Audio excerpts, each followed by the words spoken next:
Yeah, there's no music. We're still dancing. That's okay. Good morning, ladies and gentlemen. Happy Monday. Happy Christmas week. Merriest Monday of all time. Coach Kyle Evans out of Baton Rouge, Louisiana. Welcome to the G.R.O.W Show. I get to hang out with Chris Kringle himself, man. Marcus Heflin, bold coach, Constellation Collective out of Connecticut now.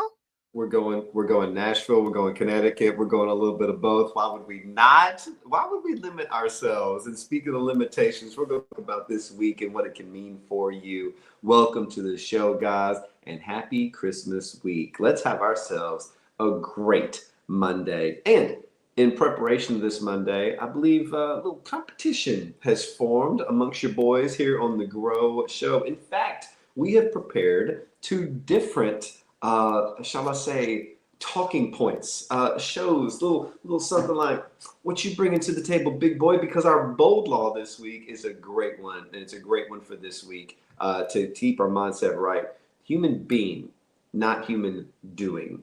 And in a week where it's looking to be present and really take in everything that you've worked so hard on, both personally, professionally, a little bit of everything, about being a human being, not human doing. Your DTD2 this week, those Y and Z to round out this Christmas holiday season. That being said, sir, are you ready? Because I've got 1% battery life, and if this dies, I am pretty much screwed. So let me figure out how to get these talking points out pretty fast. Yeah, dude, for sure. Guys, so like you said, man, to keep things interesting, we were like, hey, what would happen if both of us just prepared separately and then came together and cooked a meal live in front of you? And so that's what you're going to get today, man. I'm super pumped up. Marcus, you want to kick it off or you want me to kick it off? Yeah, let's just hope I don't screw this up. Here we go.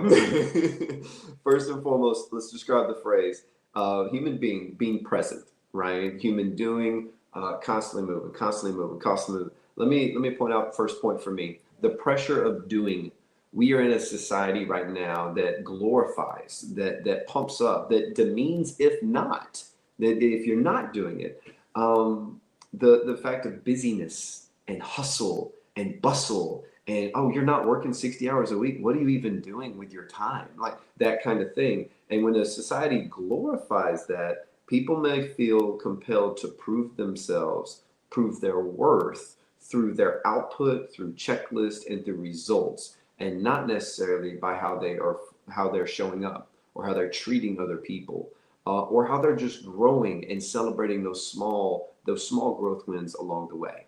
That's my first talking point. That's the left jab. What you got there, big boy? So I like to work smarter, not harder. My first talking point is from one Gary Keller, who defines this bold law for you. He goes, who you become is more important than anything you can do. Are you a human doing or are you a human being who does things? Is the issue of life who you become or what you do? I tell this to you guys all the time, especially when we're making database calls. Are you a real estate agent who masquerades sometimes as a human being, or are you just a human who sometimes sells real estate? Like, guys, we need to be people first, not salesmen. We are people first, right? So are we human being? What are we becoming? Or are we prioritizing actions, which eventually, Marcus, leads to burnout? It leads to loss of self-identity. That's my first jammer, buddy. Yeah, well, I'll go ahead and knock that off of mine because burnout, not going to repeat you. And yet, definitely had that because you're right. Part of that human being, though, is emphasizing stillness, reflection, and Mm. mindfulness. It's really taking in yourself without any judgment. There's a little trend going on right now. You may have seen it. We listen and we don't judge, and it's sometimes like two couples, and they're saying something. Well, when I say I have a headache, right? And how often have you listened to yourself without judgment? How often Mhm. have you reflected on yourself without judgment?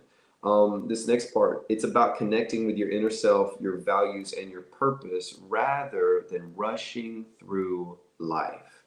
And whenever I think about rushing through life, man, full disclosure, I have been a human doing for the better part of a decade, Sure. until things really started to slow down for me. So there's no judgment from us if you find yourselves here. And yet just understand that everybody at some point goes through that doing phase, and then they look back and they go, man, I missed out on this, that, or the other. And it wasn't that they missed out, they just weren't present in the moment. They were there at the event. They were there holding their kids' hands. They were there with their significant other, and yet they weren't there. So that human being element is just be truly where your feet are in every aspect that you can. And yet that actually starts, for me, it starts at work. When I'm present at work, it allows me to be present with my personal life. When I'm not present at work, it bleeds over and I have this little guilt trip that I didn't do it. And for some reason, man, for some reason, it has to be a conscious effort. I have to tell myself the family and this personal time is much more important than work, because Mhm. in this hustle bustle culture, work pays the bills. So you go, well, I got to pay. That's what I support. I bring. Well, you could have done that the last 8 hours. What you been doing, right? So for me, it's a constant, never ending pursuit towards this. I like that one, man.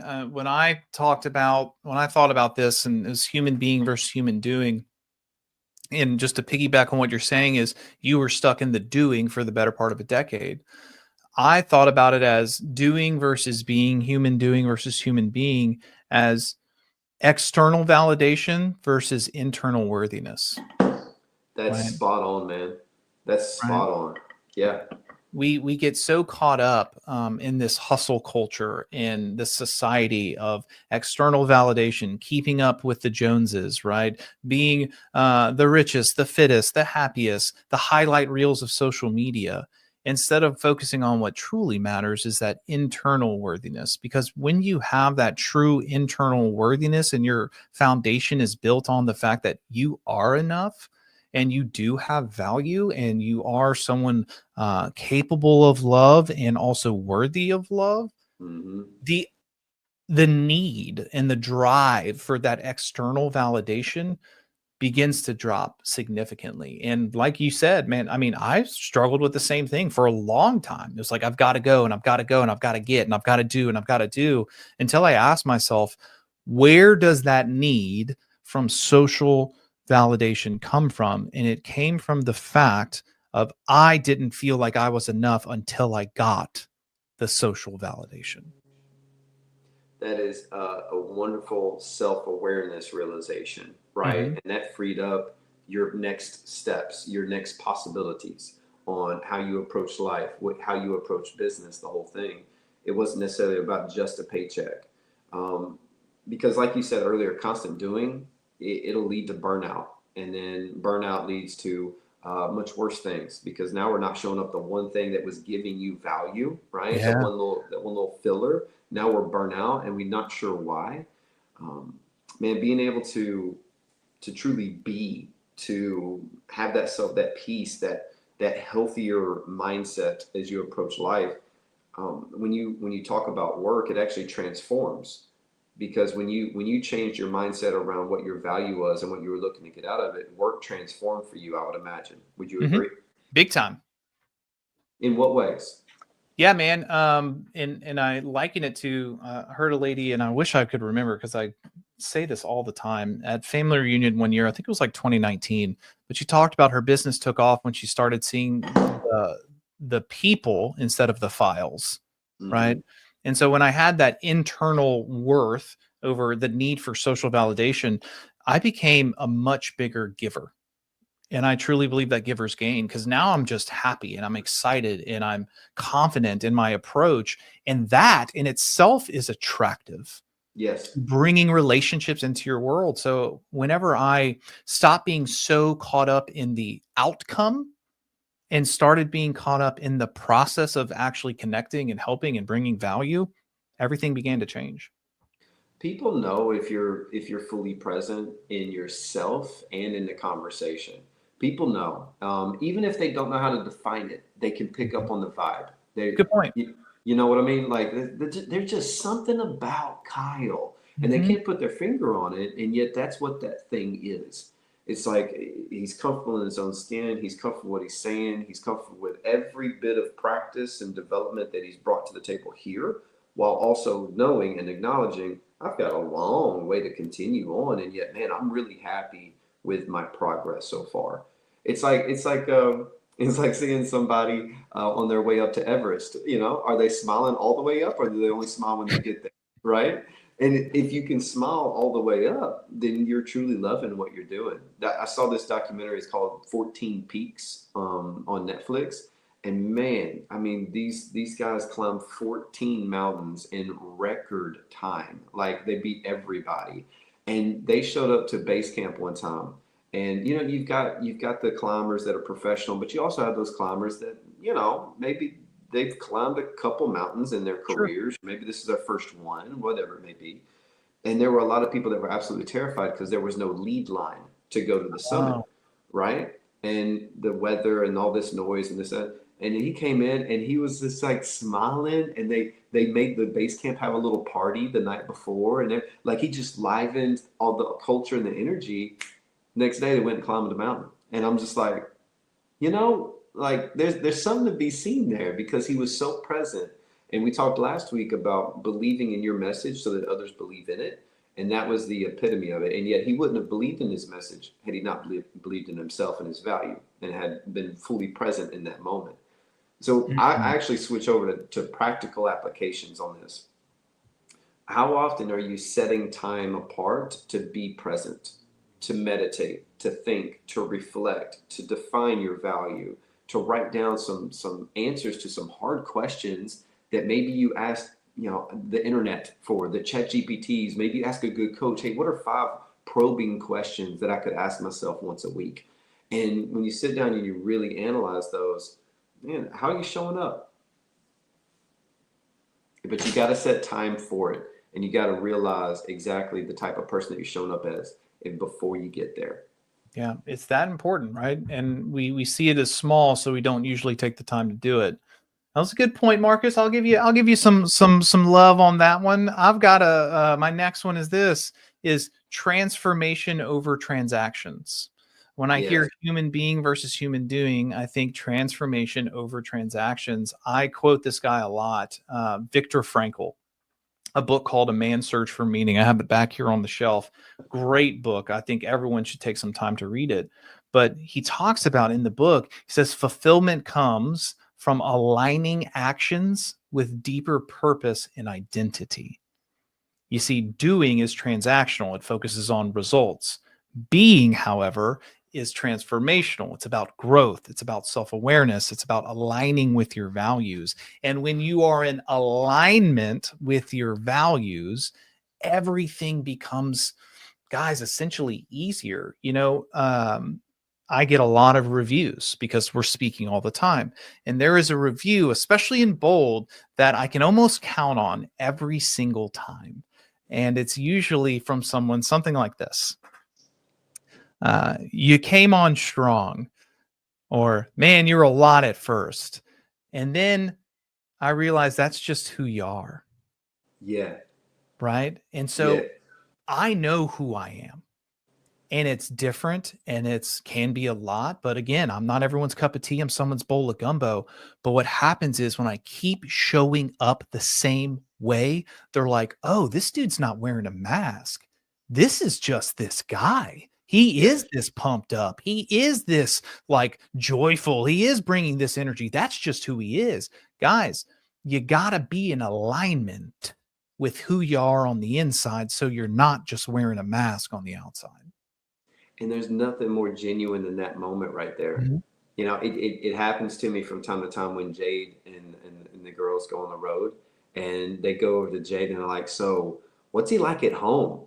And Jade's reaction is priceless every single time. She goes, that, that what you see there, It's a right? lot like that. Yeah. That's my husband right there. I can pick him out. Um, no, man, and you're so right. But when you're living in your when you're living in your value and you're living in the person that you truly are, and you get to go to work, that changes everything. When you have to change who you are to go to work, that's when I've got some questions, right? That's when I got that goes back to some of the questions you could ask yourself. How are my values in alignment with what I'm doing, right? What am I worrying about a lot right now that I shouldn't? What work am Mhm. I avoiding that would help me grow? Things like this, challenging yourself on a weekly basis, and find the questions that really hit you. You'll see the stank face from Kyle from time to time when some good one-liners pop up, and we do this, this reaction and everything. But what are some questions that make you take a step back? Those are the questions to really dive into a little bit heavier. So I don't know how we did, Kyle. I don't know if this was two shows put into one. What do you think, man? I think it's good, man. I think this kind of foundational stuff, and Marcus, it is a lighter week. We are coming with some heavier concepts, but it is a great week about Yeah. celebrating and being where our feet are, guys. Our whole intention here is just to give you some things to think about as we reflect and spend some times with our families, and also set up a great 2025. So do yourself a favor, reflect, and I'll put it up on the screen again, on being a human being, not a human doing, right? Spend some time this week. Like Marcus said, ask yourself some of those tougher questions, figure out who you are, and then let's take some steps to make that a reality and make our external world look like our internal world in 2025. Beautifully said, my friend. Guys, happy early Christmas. We'll be with you all week. We look forward to it. We'll see you soon.